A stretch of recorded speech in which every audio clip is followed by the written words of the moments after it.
Salam dəyərli müəllimlər, hər vaxtınız xeyir olsun. Mən kurikulum üzrə təlimçi Nərmin Əzdova. Hər birinizi salamlayıram.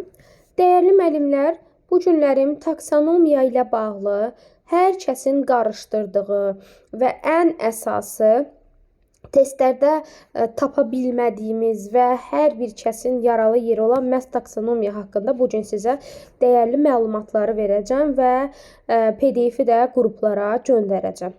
Dəyərli müəllimlər, taksonomiya bildiyiniz kimi imtahanda bütün ixtisas fən müəllimləri üçün ən azı bir 2-3 sual taksonomiyadan olur və çox müəllimlər də bu mövzunu çox vaxtı qarışdırırlar. Amma bir şey çatdırmaq istəyirəm ki, bu mövzu əzbər mövzu deyil.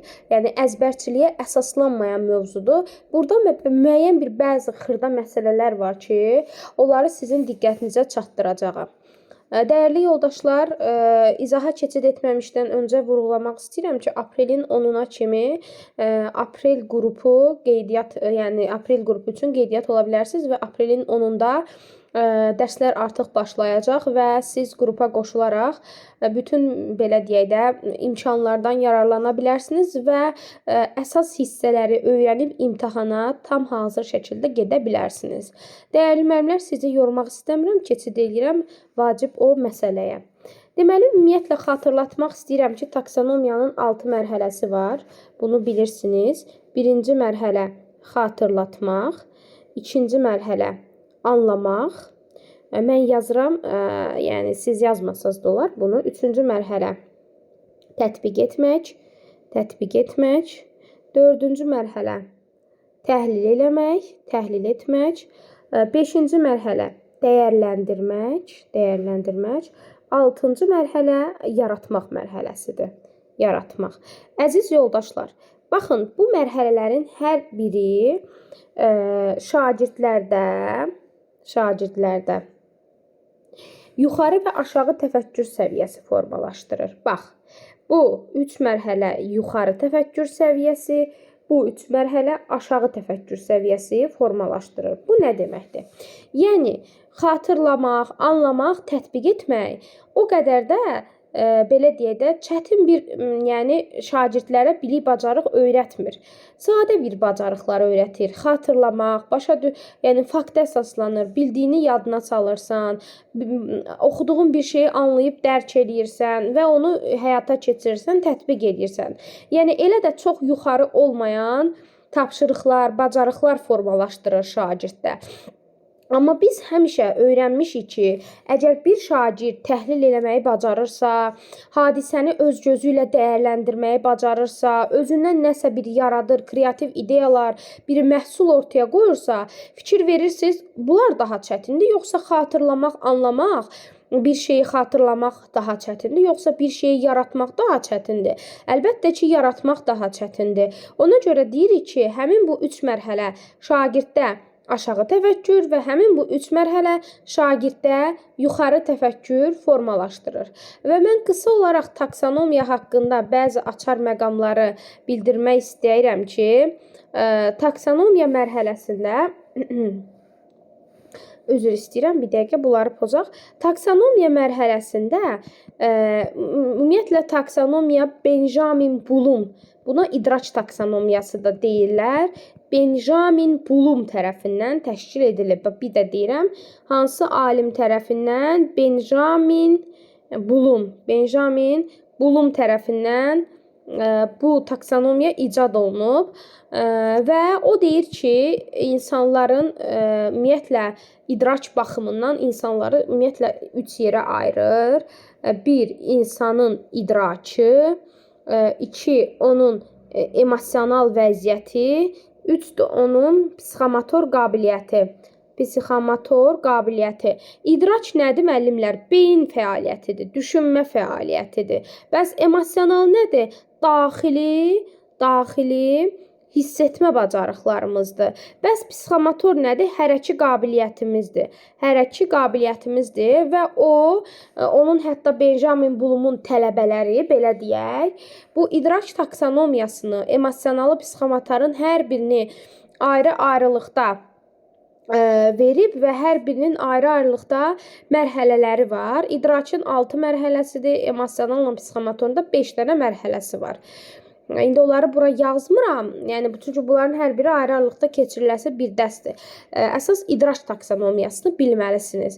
Və bildirmək istəyirəm ki, dəyərli yoldaşlar, idrak taksonomiyasında Benjamin Bloom'un tələbələri bir çox dəyişikliklər eləyib. Mərhələlərin əvvəlki dövrdə 6-cı mərhələmiz yaratmaq idi da, düzdürmü? Yaratmaq mərhələsi hələ o vaxtları o qədər də inkişaf eləməmişdi. Çünki yaratmaq mərhələsi dərin bir mərhələdir, bilirsiniz. Özündən yaratmaq, ideya fikirləşmək, həm beyni işə salmaqdır, həmçinin də hərəki qabiliyyətlərimizi işə salmaqdır. Yaratmaq əvvəlki dövrlərdə bir o qədər də inkişaf eləməmişdi. İnsanların beyni Benjamin Bloom'a görə o vaxtları kreativlik, yaradıcılıq bacarıqları o qədər də sürətlə inkişaf etməmişdi. Amma onun tələbələri son dövrlər ərzində həmin o 6-cı sıraya yaratmaq mərhələsini də əlavə elədilər. Deməli, dəyərli yoldaşlar, mən sizə qısa olaraq hərəsində qarışdırılan məqamlar haqqında danışmaq istəyirəm. Yəni, bildirmək istəyirəm ki, xatırlamaq mərhələsi, hərəsi haqqında qısaca məlumat verəcəm. Amma bəzi çaşdırılan, ən çox hansı hissələrə diqqət yetirməliyik, onlara fikir vermək lazımdır. Birinci mərhələmiz xatırlamaq mərhələsidir. Xatırlamaq. Ola bilər səliqəsiz yazıram, amma diqqətli olmaq lazımdır. Yəni siz buna fikir verməyin, əsas mənim dediklərimə baxın. Xatırlamaq mərhələsi faktə əsaslanır. Məsəl üçün, tutalım ki, bildiyin şeyi yadına salıram. Məsəl üçün, sual verilir ki, 2-ci Qarabağ müharibəsi nə zaman baş verdi? Deyirik ki, məsəl üçün, 2-ci Qarabağ müharibəsi tutalım ki, 27 sentyabr 2020-ci ildə baş verdi. Fakt əsaslanır. Olmuş bir şeyi xatırlayırsan. Məsəl üçün, deyirəm ki, Səməd Vurğunun şeirlərindən hansısa birin müəllim şeirindən, ana şeirin, vətən şeirin tutalım ki, yadına sal. Məsəl üçün, yadıma salım ki, el bilir ki, sən mənimsən. Bunu hamı deyəcək. Xatırlayırsan, faktdır. Sanki deklarativ biliyə çox bənzəyir. Faktolojiya, faktı xatırlamaq. Məsəl üçün, tutalım ki, bir mətn verilir. Şagirdlərə deyir ki, mətndə, məsəl üçün, tutaq ki, ismə aid olan cümləni tap. Bu artıq, məsəl üçün, xatırlamaq mərhələsidir. Bilirsən, axı, yadına salırsan, görürsən. Xatırlamaq faktla olan bir şeydir. Sadəcə bildiyim şeyləri yadıma salıram, belə deyək. Məsəl üçün, deyə bilərikmi ki, tutaq ki, şeiri şagird əzbər danışır. Nağılı gəlir əzbər danışır. Məsəl üçün, düsturu yadına salır. Düsturu yadına salmaq, düstur, şeiri əzbərləmək. Bu, xatırlamaq mərhələsidir. Hərəsi haqqında qısaca danışacağım.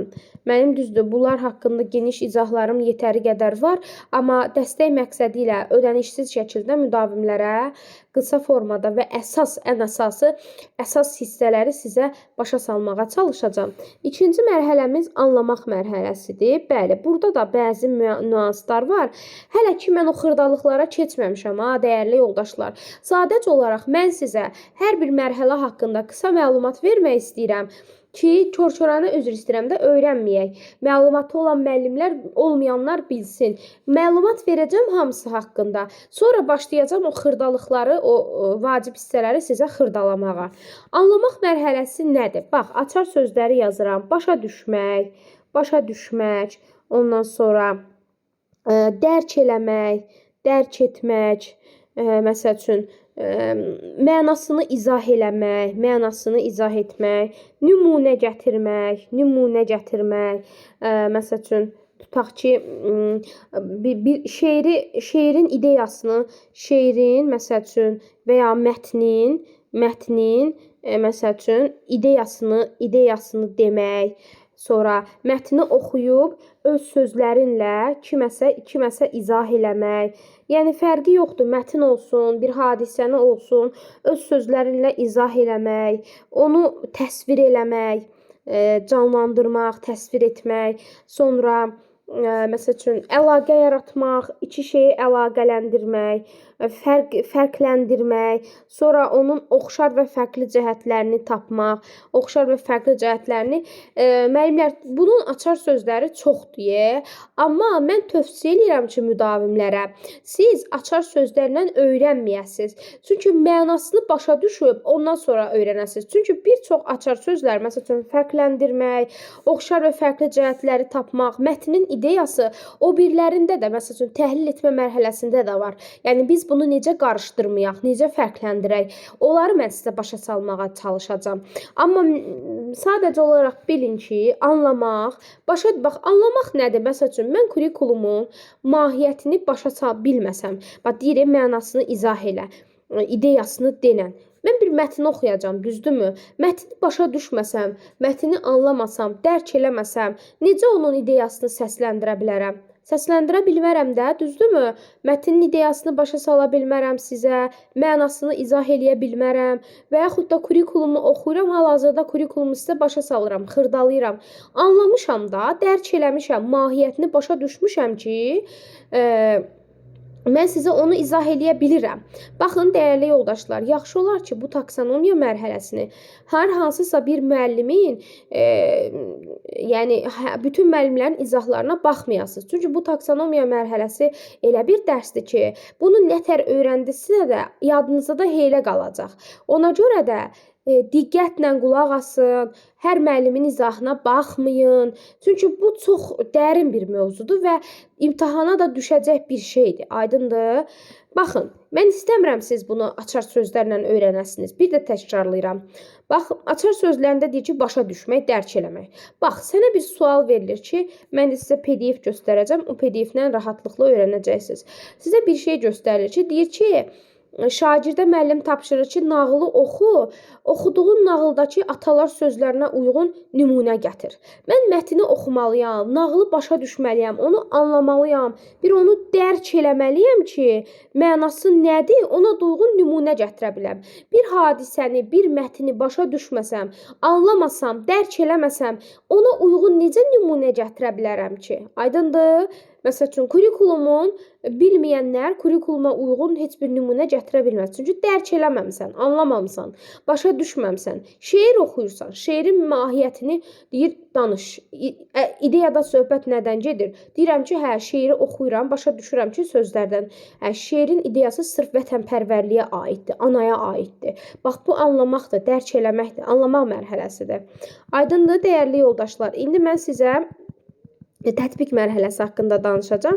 Qısa danışacağam ki, bezdirməyim sizi və ən əsası sizə o xırdalıqlara üst tutmağı istəyirəm. Əsas burada xırdalıqlara fikir vermək lazımdır. Üçüncü mərhələ tətbiq mərhələsidir. Tətbiq etmək mərhələsidir.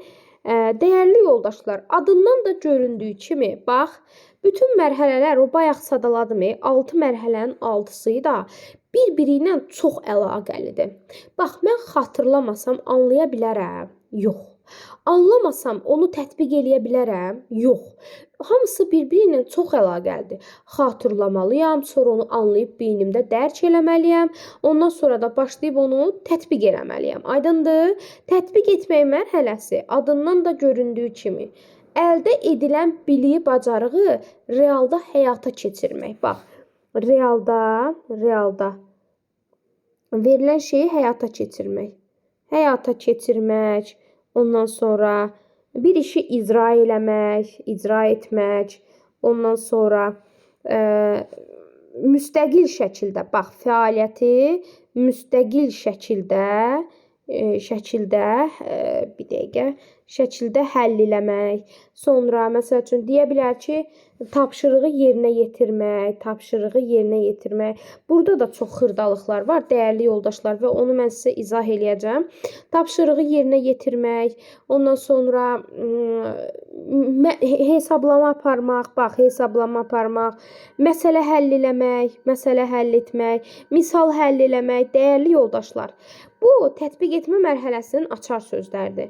Amma bu açar sözlərdə də bəzi xırdalıqlar var və onları da izah edəcəm. Çünki çox müdavimlər anlamaq mərhələsi ilə tətbiq mərhələsində çox xırda məqama fikir vermirlər. Bax, bir də təkrarlayıram, dəyərli yoldaşlar. Tətbiq etmək, məsəl üçün, deyir ki, müəllim şagirdlərə tutalım ki, təlliklər mövzusunu başa salır, izah eləyir, nümunələr göstərir və şagirdlərə tapşırıq verir ki, misal verir ki, get tənliyi həll elə. Sən bilirsən də, anlamısan. Bax, məntiqlə bayaq dedim axı, 6 mərhələnin bir-birinə çox əlaqəlidir, düzdürmü? Çox sıx bağlılığı var. Anlamasan, sən onu tətbiq eləyə bilərsən. Bax, birinci xatırlamalısan ki, yadıma sallam ki, müəllim filan düsturu mənə keçmişdi tənliklərdə. Sonra xatırladım, sonra onu başa düşmüşəm də, anlamışam ki, məsəl üçün, x-in yerini dəyişək, y-in yerini dəyişək. Mən bunu anlamışam, dərk eləmişəm və bildiyim bir şeyləri icra eləyirəm, realda tətbiqə çevirirəm. Bu nə olur? Tətbiq etmək mərhələsi. Bildiyim bir şeyi, əldə elədiyim bilik bacarıqları əsasən işi görmək. Yəni, əldə elədiyim biliyə, bacarığa əsasən işi icra eləmək deməkdir. Məsəl üçün, mən bilirəm ki, xatırlayıram ki, tutaq ki, kartoşkanı necə qızardırlar, düzdürmü? Yadıma sallam ki, mənə lazım olan ingrediyentlər kartofdur, yağdır, nə bilim, alətləri yadıma salıram. Bu xatırladım, düzdürmü? Bir də yadıma sallam ki, evdə mənə göstərmişdilər ki, yeməyi necə pişirmək lazımdır, duz vurmaq. Yəni, bu aydınlaşdırıram da, anlayıram ki, duz vurmasam yeməyin dadı yaxşı olmaz. Bu başa düşmüşəm. Mən bunun qaydasını anlamışam. Və başlayıram işi yadımda qalanlara əsasən, əldə elədiyimə əsasən, əldə etdiklərimə əsasən işi icra eləyirəm. Özüm, müstəqil şəkildə. Dəstək yoxdur burada. Bax, tətbiq etmək mərhələsində, indi bunu da deyəcəm, o xırdalıqlara keçəndə deyəcəm. Tətbiq etmək mərhələsində, dəyərli yoldaşlar, sən sərbəst olmalısan, heç nəyə baxmamalısan, kimsə sənə göstəriş verməməlidir, işi özün icra eləməlisən, müstəqil şəkildə. Yəni, sanki praktikaya çevirməlisən, praktikaya. Biliyini, bacarığını praktikaya çevirməlisən. Praktika mütləq olmalıdır, dəyərli yoldaşlar. Bu belə.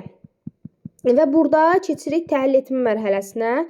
Təhlil etmə mərhələsini də sizə izah edim, sonra dəyərləndirmə və yaratmaq.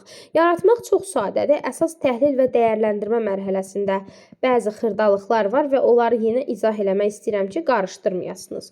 Deməli, gəlir 5-ci mərhələ, 4-cü mərhələmiz təhlil etmə. Bu hərfi yazdım, görürsünüz. Təhlil etmə mərhələsidir. Bu mərhələnin özü çox bir ağır mərhələdir. Ona görə hərf belə düzgün yazılmır. Mərhələ çox biraz qarışdırıcı mərhələdir və burada çox xırdalıqlar, açar sözləri çoxdur. Sadəcə ümumi olaraq səthi bir şəkildə bunun mənasını izah eləyim, amma daha dərinə gedəcəm. Mənim əsas məqsədim sizə bunun xırdalıqlarını başa salmaqdır.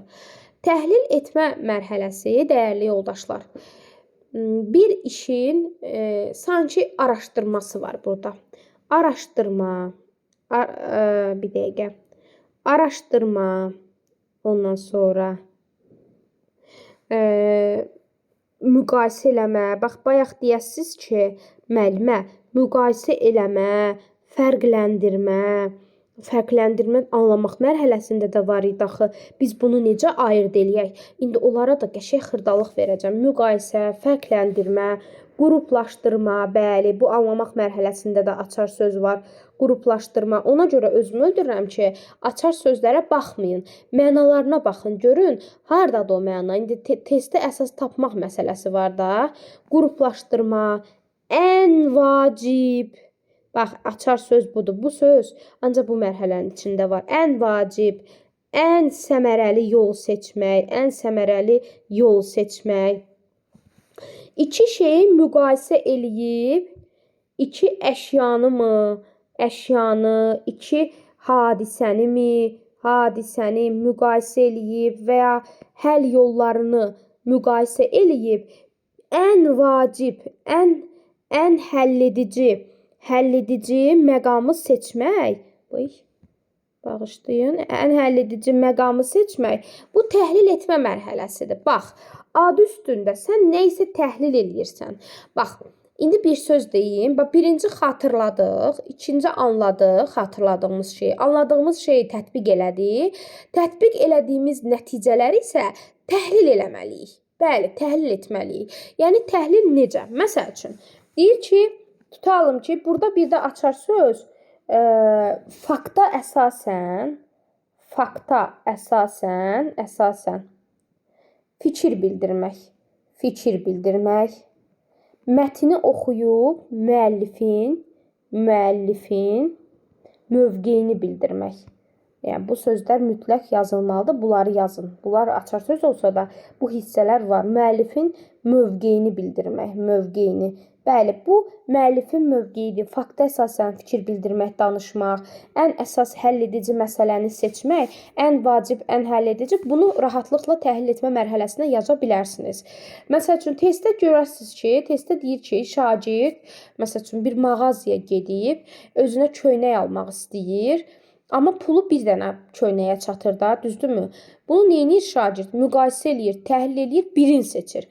Ən vacib olanı, ən uyğun olanı şagird seçməlidir. Çünki sən təhlil aparmalısan, təhlil eləməlisən, uyğun olanı seçməlisən. Bax, bir də, məsəl üçün, sual qoyula bilər ki, deyir ki, müəllim şagirdlərə mətn verir. Deyir ki, bax, mətnin ideyasını tapmaq, əsas ideyasını tapmaq zat sözü təhlil etmə mərhələsində, anlama mərhələsində də var, təhlil mərhələsində də var. İndi bunların əsas hər birin, bax, nöqtəsinə kimi hər birini sizə izah edəcəm.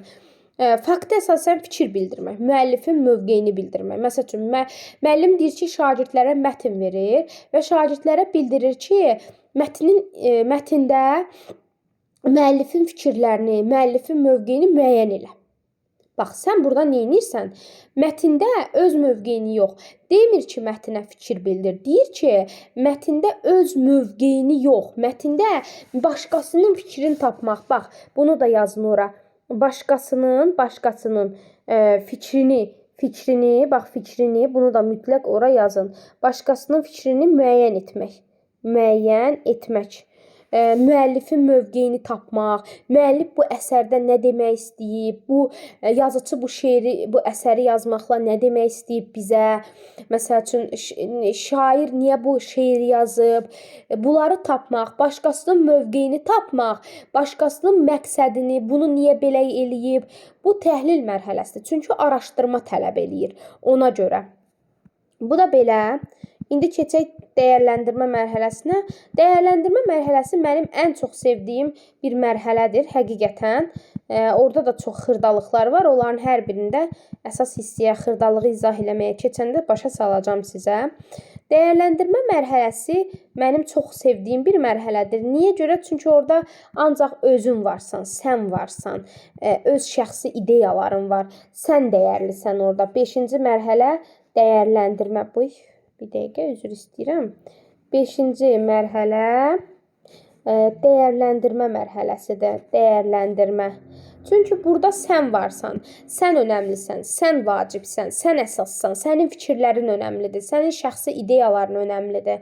Bəli, özün dəyərlisən. Bir sözlə sən burada özün dəyərlisən. Aydındır, sən dəyərlisən.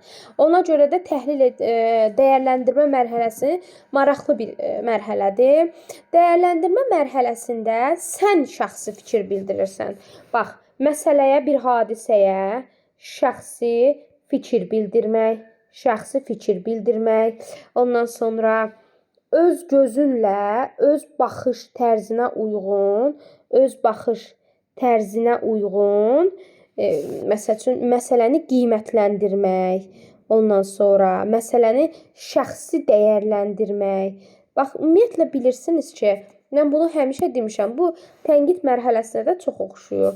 Amma bir şey deyim ki, dəyərləndirmə mərhələsində bilirsiniz ki, ümumiyyətlə, insanların baxışları, düşüncə tərzləri fərqlidir də. Məsəl üçün, bir hadisədə mənə xoş olmayan bir şey sizin üçün bu məqbul sayıla bilər, keçərli sayıla bilər. Mənim üçün doğru olan şey sizin üçün yanlış ola bilər. Çünki hər kəsin baxış pəncərəsi, pəncərə bucağı fərqlidir. Hər kəsin perspektivləri, perspektiv nə deməkdir? Perspektiv, səliqəsiz yaza bilərəm. Perspektiv nə deməkdir? Mənim fikirlərim, mənim baxdığım, gözüm nəyi görürsə onu. Və dəyərləndirmə budur. Məsəl üçün, deyir ki, müəllim şagirdlərə bir dənə mətn verir və ya bir filmə baxmağı, qısa metrajlı bir filmə baxmağı şagirdlərə göstərir və uşaqlara deyir ki, baxdığınız filmə uyğun şəxsi fikirlərinizi deyin. Bu artıq dəyərləndirmədir. Çünki mən baxacağam, hər kəsin öz baxış bucağı var da, ona baxıb şəxsi fikir bildirəcəm, düzdürmü? Fikir əsaslandıracağam. Bax, fikir əsaslandırmaq. Baxın, dəyərli yoldaşlar, fikir əsaslandırmaq təhlil etmə mərhələsində də var, dəyərləndirmə mərhələsində də var.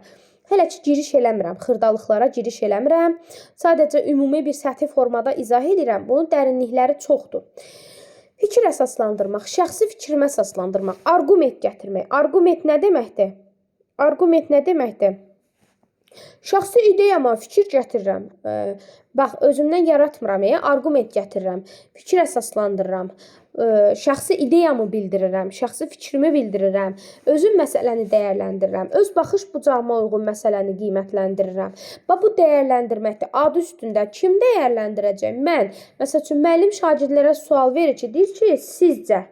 Və deyir ki, sizcə deyir, məsəl üçün, erkən nikaha daxil olmağın hansı fəsadları var?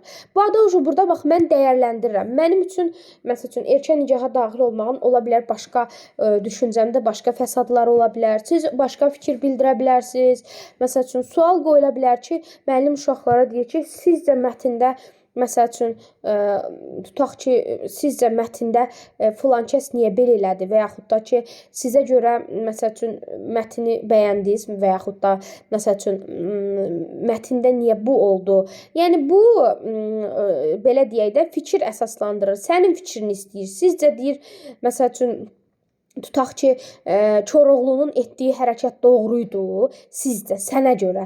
Sənə görə, məsəl üçün, Leyli və Məcnun əsərində Məcnunun Leyliyə qarşı və ya Leylinin Məcnuna qarşı törətdiyi hadisə, elədiyi, məsəl üçün, tutaq ki, mən indi o qədər də oxumamışam da, əsər haqqında məlumatım yoxdur.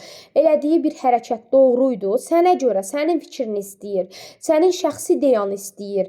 Sən dəyərlisən, sənin fikirlərin önəmlidir dəyərləndirmə mərhələsinə görə. Bu belə, indi keçək yaratmaq mərhələsinə. Ətraflı sizə izah edəcəm, inşallah. Və dəyərli müəllimlər, keçid etməmişdən öncə bir də vurğulamaq istəyirəm ki, aprel ayının 10-undan bizim yenə aprel qruplarımız başlayacaq və siz sıfırdan tam əsas mövzuları öyrənib həm sertifikasiya, həm də MİQ müəllimləri imtahana gedə bilərsiniz.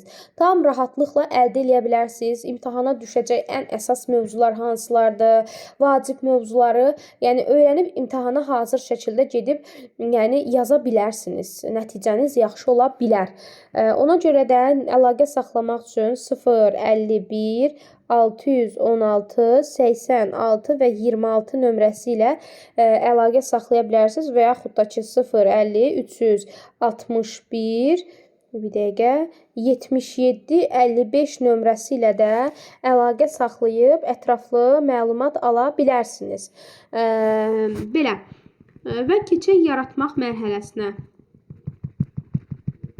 Yaratmaq mərhələsinə 6-cı mərhələmiz. Müəllimlər, mən izah eləyirəm, amma dəyərli yoldaşlar, bunun əsas xırdalıqlarına fikir vermək lazımdır. İnanın mənə, çünki imtahanda keçən illərin MİQ imtahanında da, sertifikasiyada da açığı bir 3-4 sual buradan düşmüşdü də. İnanın, tam əminliklə deyirəm ki, 3 sual buradan düşmüşdü. İndi bunun əsas siz xırdalıqlarına baxarsınız, yaxşı. Çünki mən bunun üçün çox gözəl bir formada PDF hazırlamışam, yəni. Onu sizə göndərəcəm. 6-cı mərhələ yaratmaq. Ad üstündə yaradıcı təfəkkür haqqında məlumatı olan müdavimlər bilsin ki, yaratmaqda yaradırsan. Ad üstündə özündən yaradırsan. Sanki Lori dili desə, özündən Amerika kəşf eləyirsən. Özündən Amerika kəşf eləmək. Bax, əlində, bax, bəzən müdavimlər elə başa düşür ki, yaratmaq mərhələsi ancaq ortada bir nəsə bir əşya olsun, bir ideya olsun, əşya olsun. Xeyr, yaratmaq, yaradıcı təfəkkür ümumiyyətlə bir istedadla bağlı deyil. İstənilən bir şəxs kreativ ideya da səsləndirə bilər. Məsəl üçün, mənim xüsusi bir istedadım yoxdur da. Özüm texnologiya müəllimi olsam da bir parçanın sapı düzgün tuta bilmirəm. Yəni, bu reallıq belədir. Amma o demək deyil ki, mən ixtisasımı bilmirəm. mənim yaradıcı təfəkkürüm yoxdur. Xeyr, elə bir ideya, fikir səsləndirə bilərəm ki, o ideyanı siz heç məsəl üçün illərlə düşünsəz, heç fikirləşib tapa bilmərsiniz. Yəni bu o demək deyil ki, yaratmağı elə başa düşürlər ki, sonda illaki bir dənə əşya olsun, əşya düzəltsin şagird. Düz deyə, əşya düzəltsin. Bu normal bir şeydir, tamam. Amma ideya, yaradıcılıq, məsəl üçün tutalım ki, müəllim uşaqlara sual, problem qoyur. Deyir ki, tutalım ki, bu son günlərdə məsəl üçün Bakını su basmışdı, kanalizasiya sistemləri düzgün işləmirdi. Təbii fəlakətdən qorunmaq üçün hansı fikirlər təklif eləyə bilərsən? Bax, təklif irəli sürmək, bu da yaratmaq mərhələsidir. İdeya səsləndirmək, bu da yaratmaq mərhələsidir. İdeya, təklif, irəli sürmək, yaratmaq mərhələsidir. Ona görə dəyərli yoldaşlar, siz təkcə, məsəl üçün deyir ki, şagird pandemiya zamanı məsəl üçün vaksin yaradır. Bu da yaratmaq mərhələsidir. Və yaxud da ki, şagird erkən nicaha daxil olmağın qarşısını almaq üçün təkliflər irəli sürür. İdeya irəli sürür. Bax, bir də, yəni deməyim odur ki, yalnız əşya düzəltməklə yanaşı, təklif irəli sürmək, ideya fikirləşmək də yaratmaq mərhələsidir. Bir də əşya düzəldərkən, çünki yaratmaqda həm yəni uşaq bir ortaya məhsul qoymalıdır. Həmçinin də təklif irəli, ideya irəli sürməlidir. Və diqqət yetirin ki, bunu da izah edəcəm. Tətbiq mərhələsi ilə müdavimlər qarışdırır.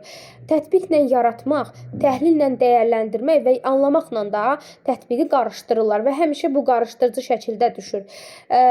Məhsul ortaya qoyanda da elə bir məhsul qoymalısan ki, sən özündən yaratmalısan. Əlində heç bir material falan olmalı deyil. Məsəl üçün, keçən illərim texnologiya müəllimlərinə sual düşmüşdü ki, məsəl üçün, şagird əlindəki materiallardan istifadə eləyərək nəsə bir şey plətə düzəldirdi. Səhv etmirəmsə, sual belə idi. Onun cavabı tətbiq çıxmışdı.